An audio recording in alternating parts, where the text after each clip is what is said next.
friends! Welcome back to Means of Escape, and in today's episode I'm going to go about showing you how I organize my RV closet.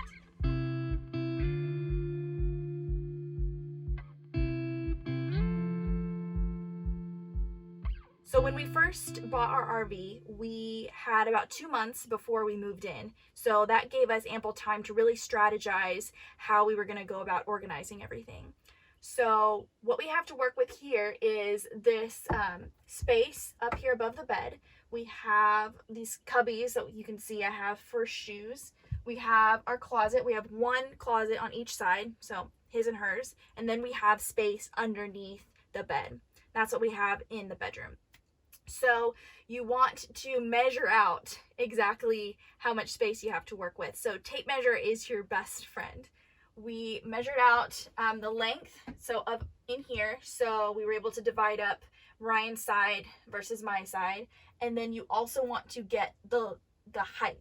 Height is very important. For this RV, this specific layout, the shell, this is the end of the shell of the RV, so it's gonna start curving. So it's the backing, it's not straight up and down, it's a curve. So you want to also take that into consideration for what you're going to use to store your items. And then for the closet, I was pleasantly surprised as to how deep it goes. Like, it goes pretty far. Like, it goes farther than I was expecting it to. So that's a lot. That's very helpful when it comes to storage at the bottom. Okay, so once I have my measurements, I was then able to go and look for like baskets and stuff to put my clothes in. I don't know if I went to Marshall's or to Ross, but I went with my tape measure and I measured out each basket to find out which ones were the perfect fit for my space. And this is what I came up with. So I found these matching like nautical type baskets, like rope and wire. They fit really well.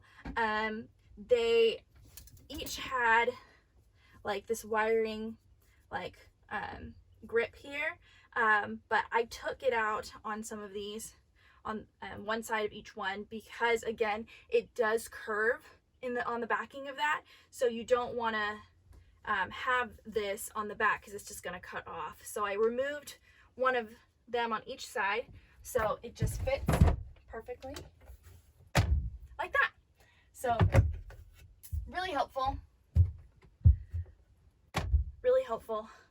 baskets. And so we modified them to meet our needs. So, and it really doesn't have to be any specific type of basket. It's just whatever fits your needs and whatever sparks joy for you. We also have I don't remember where I got these. I'll put links in the description below to things comparable to these that you can get on Amazon. But these were just little dividers that I came across that have been really helpful. Also, I have this box that came with these mugs that we purchased. That is a really great divider. So I just held on to them and to this box, and now it holds all my socks. So it can be whatever works for you. Also, I highly recommend these hangers. Again, I'll put a link to the description below to these. They are velvety material so that your clothes won't slip off of them. And then they have the spinny heads that go all the way around, which comes in really handy later on. And then they're the full triangle, which is helpful for adding more than one article of clothing on them, as opposed to like something like this that's just the two arms. It's very limiting as to what you can do with them. I really don't like to put just one article of clothing on each hanger. It's just not a good use of space. So I like to put like 3 to 4 pieces of clothing on each hanger, and it just makes things that much easier. I put things like same material, like colors, stuff like that, whatever. So whatever works for you in your head, whatever kind of system you want to use, go for it. But it just works perfectly in this closet area. So Okay, I guess now we'll start putting stuff away.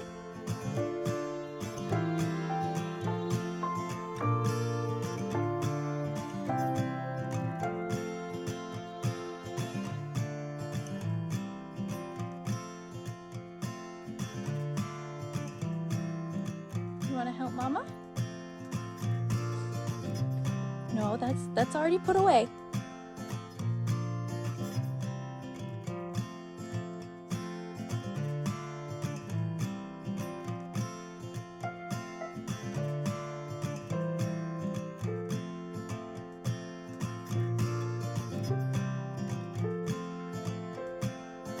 Ranger, get out of there.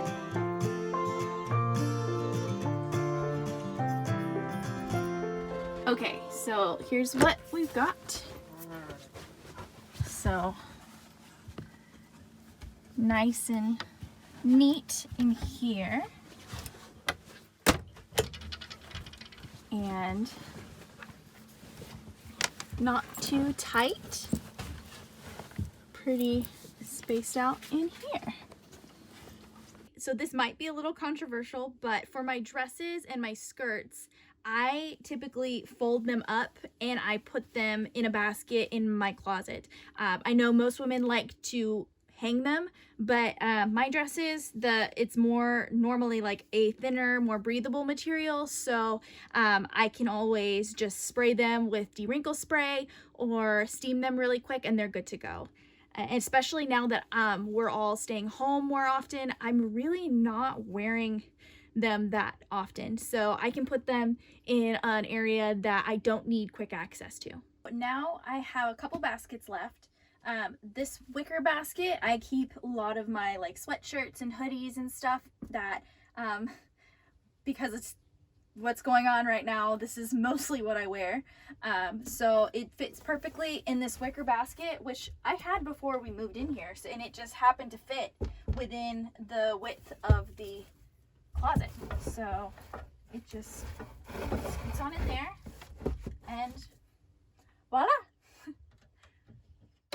Okay, so I have one basket left, and this is mostly my like office attire that again, I don't really wear that often right now, but so I put them in another area of the RV, and I'll show you that in a second. But right now I wanted to show you let's see, where I put my shoes. So we have this like shelf here above the bed where we both keep our shoes.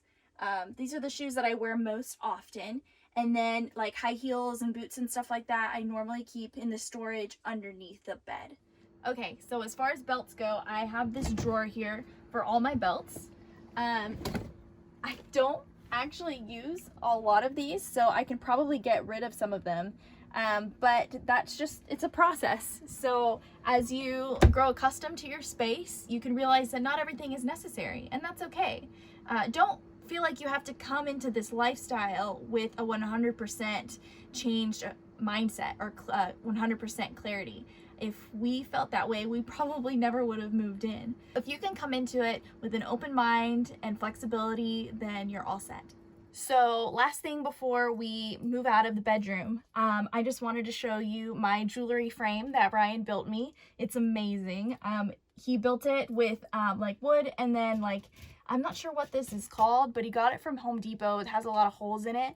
And you literally just like hook your earrings on there and it's good to go. Like he made these hooks on there, and then like these knobs for necklaces and stuff.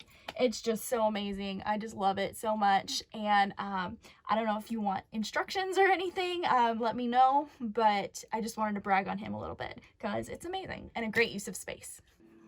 My boys. Oh.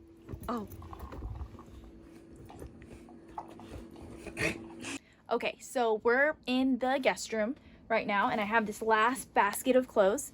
So I typically just put it in this cupboard right here. So because I don't need easy access to it, it can just, yes, my Vanna. Are you inspecting the cupboard? Come on, down, good boy, good boy, good boy. It just goes pretty easily in the bottom shelf. And there it is.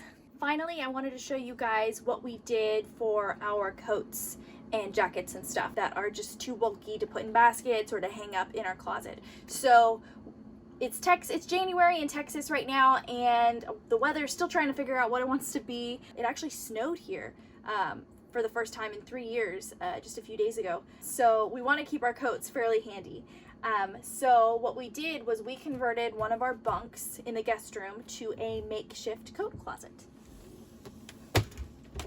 So what Ryan did is he drilled in a curtain rod into the bunk, and this is where those swivel top hook hangers come in really handy. They swivel all the way around, so you can put a hoodie or a jacket on it, and then it just swivels here, hooks on like that, and then the coats just go away. Just a fun little modification that we made to our RV.